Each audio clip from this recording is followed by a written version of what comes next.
Homélie du Père Gilbert Adam sur l'Évangile selon saint Luc, chapitre 1, versets 5 à 25. Il y avait, au temps d'Hérode le Grand, roi de Judée, un prêtre du groupe d'Abia, nommé Zacharie. Sa femme aussi était descendance d'Aaron.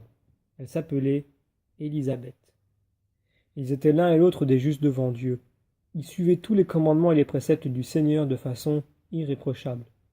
Ils n'avaient pas d'enfants, car Élisabeth était stérile, et de plus, ils étaient l'un et l'autre avancés en âge. Avec Zacharie, dans notre prière habituelle, disons à Dieu nos supplications et celles de notre monde. La venue de Jésus qui sauve son peuple est située historiquement dans notre histoire sainte. L'événement qui va bouleverser le monde se prépare dans le temple de Jérusalem. Il va réveiller le cœur de Zacharie. Il nous faut reprendre ce que le Seigneur a déjà fait pour nous.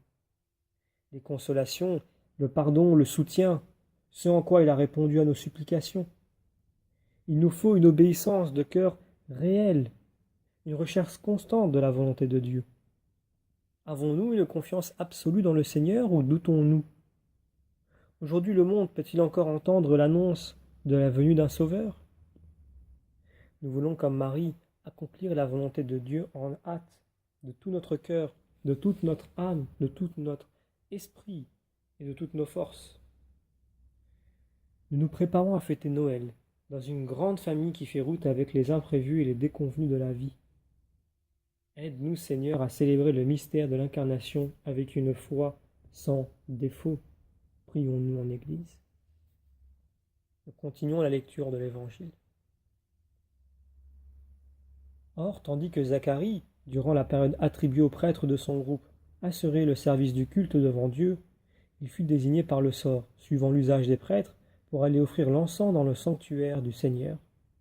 L'ange lui dit : « Sois sans crainte, Zacharie, car ta supplication a été exaucée. Ta femme Élisabeth mettra au monde pour toi un fils, et tu lui donneras le nom de Jean. Tu seras dans la joie et l'allégresse, et beaucoup se réjouiront de sa naissance, car il sera grand devant le Seigneur. »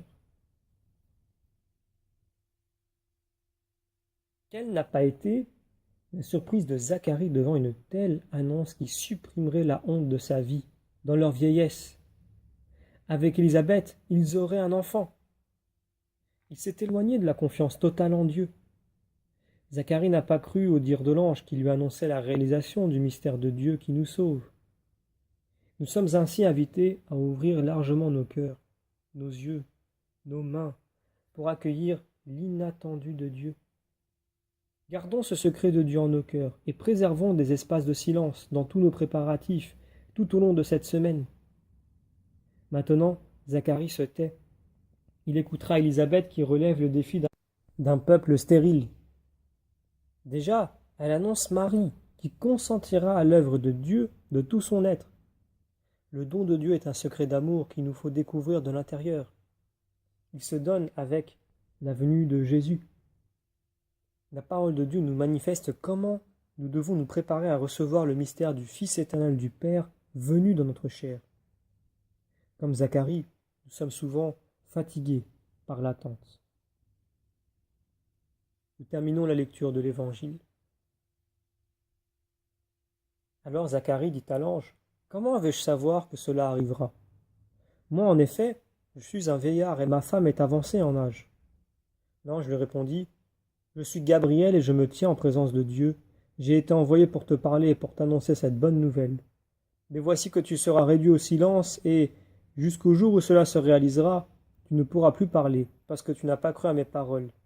Celles-ci s'accompliront en leur temps. »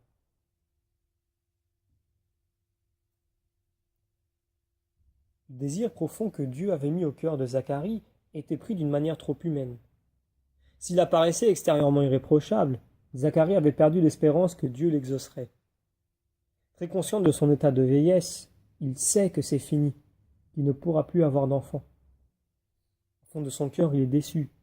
Cette déception va faire barrage à l'œuvre de Dieu. Il devra garder le silence. Cependant, si le Dieu de tendresse réalisera son œuvre d'amour dans la vérité, si Dieu révèle la profondeur du cœur de l'homme par sa parole, son pardon est toujours à l'œuvre. Pour Élisabeth qui a cru, la réponse de Dieu sera un cadeau merveilleux. Dieu voit large à travers un enfant. Dieu va venir nous sauver.